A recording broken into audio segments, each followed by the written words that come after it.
Hi everyone, I'm Rachel, and today I thought I would show you my back patio garden, as I like to call it, my memory garden. This is my second video, so excuse me if I don't get everything right, and I'm sure I won't. But I got a lot to show you back here. A lot of stuff, the projects that my husband and I has done. This is the entrance into our backyard, and I was going to show you a project that my husband and I did, and my youngest son was building. Well, my husband built this top patio part, and we had the cement truck come out and pour the cement, and my husband got in there, and he and my youngest son and me helped do the finishing of the concrete, smoothing it out, and that was a project in itself. And my husband also built this arbor. He's a welder by trade, and he built a lot of arbors around here for me, but this is one of them. Smooth it out. So nothing is perfect here, of course, but you know, if it's good enough for us, then it's good enough for us. But here's some of my flowers. A lot of these I grew from seed. The geraniums and the impatiens. I didn't, the caladiums were from a bulb, of course, or bulbs. And this is some aloe vera that I've been growing from that big mother plant right there. It's in the front, it's in the greenhouse, it's everywhere. And that's some impatiens. And this is the porch, the stairs that my husband built. Goes into the sunroom. And I'll show you that maybe at the end of this video. And that's my sweet little cat. And this is some Better Homes and Garden patio set right here from Walmart. And the pink pumpkin right there, I painted it. And there's some craft paint and some metallic paint. And the rug is from Amazon.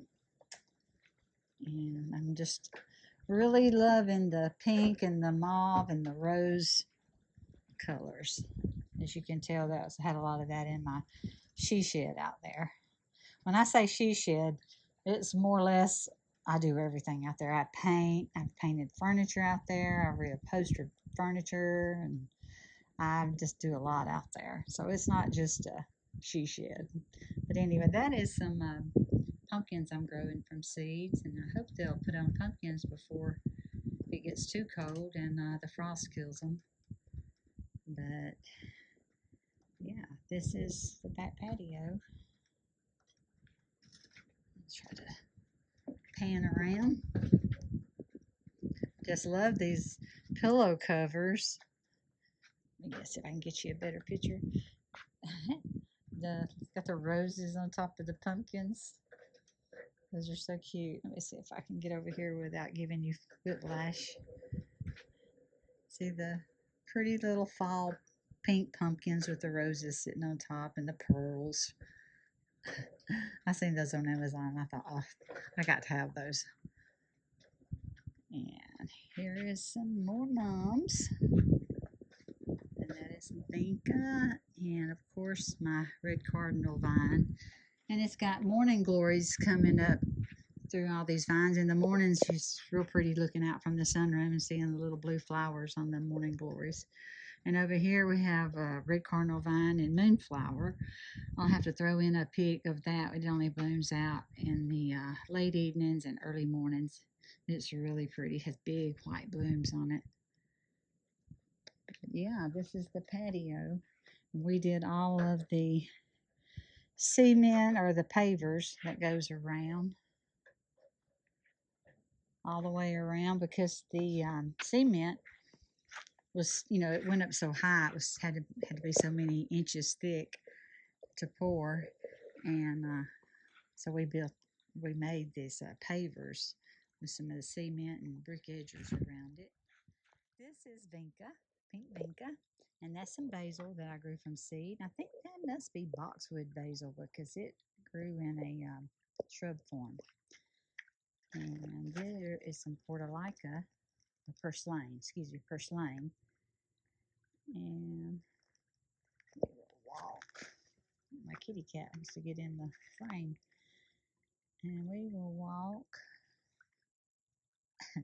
We are going on spot. And this is my fountain, my back fountain. I have, let's see, how many fountains do I have? Four fountains. But this is the back fountain, and this is a lot of vinca growing around it. I did all this brick pathway work myself, and I kind of like the way it turned out. It goes all the way around it. Before I put the little brick pavers out here, I used to have more of the big pavers, and I had them going around where you see the little brick pavers, and it looked like a UFO landing pad, and I just couldn't take it, so I pulled up all those big pavers, and we used those around the back patio. I use those big pavers around there, so nothing goes to waste here. I reuse everything. Don't believe in wasting. But these are some Japanese hollies that I've got growing around. And we have chickens that get in here and mess up all this mulch, and it's really hard to keep it really maintained. But, you know, I just let them do what they want to do. If they mess up the mulch, I just go in behind them and try to rake it back up. That's why you see a lot of plastic right there. The chickens have scratched it out. But I'm going to walk around my path. I should be walking the other way. Let's walk this way. And that, I was trying to hide our big old gas tank, and I threw the red cardinal vine seeds over it, and then there's zinnias in there and marigolds, and it really covered it. It did a great job of covering it. But when it all dies back, it's going to be a job to get out there and cut it and pull it all off. But, you know, I'll do it and resave it. This is the back view of my patio, and see the red cardinal vine growing up. It's getting where it's almost done. The red cardinal vine is getting brown. It's about that time of year for everything to get brown, isn't it?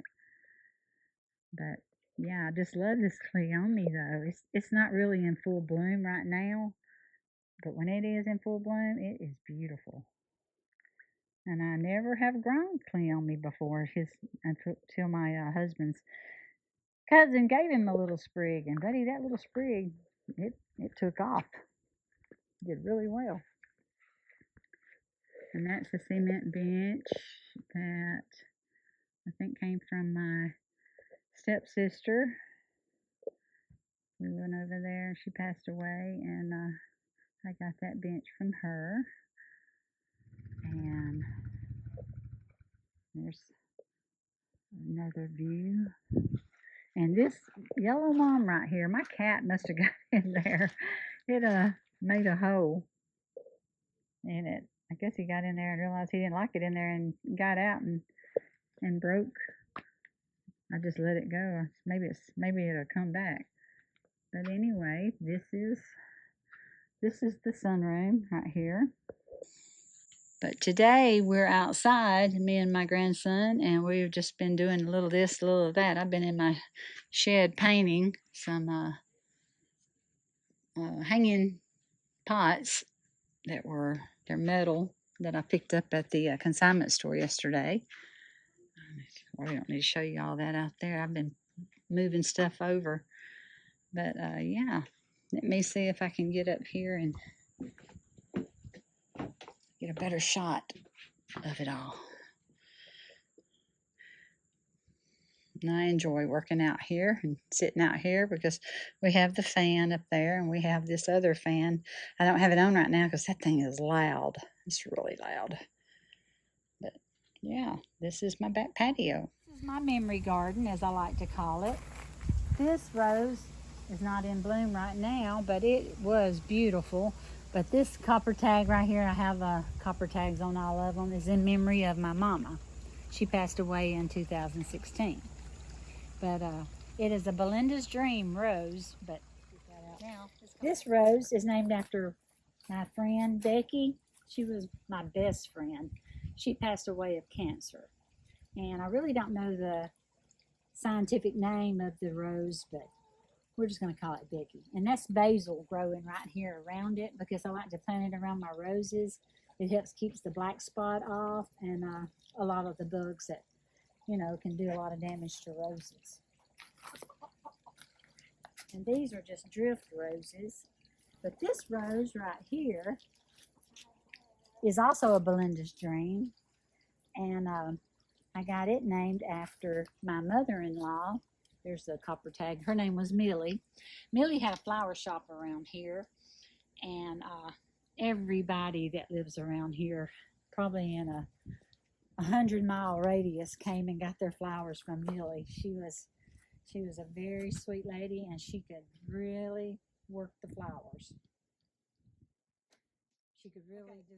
This, I think, is a coneflower, but it might be a weed. I need to get my phone out to do the Google lensing on it to be for sure, but I'm pretty sure I've already did that, and it's a coneflower.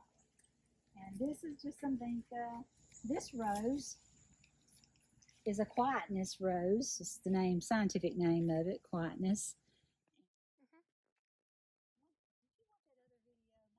This is my peacock pen. I have 7 peacocks altogether. I have 2 adult peacocks, 1 male, 1 female. The white one over there is a female. And I have 5 little pea chicks that I hatched out from the incubator. I wish they would sit on their eggs and hatch them out, but that's never happened here. And I had something get into the pen. I think it was a coon and killed one of my females. And then one day I was in there feeding them, and my adult white male got out. And he was always real skittish, so he flew away, and we never could catch him. So we're down to 7 peacocks. And my husband built this coop. As I say, he's a welder, and he built the coop out of metal. And he did a really good job. It has to be really tall because they have to have a flight pen. And the perch up there, the tall perch up there, we just went out in the woods and cut down a tree, and he made a perch on it. And they love to get on there at night, and that's where they sleep. Sometimes they stay in the coop to the right, the house coop.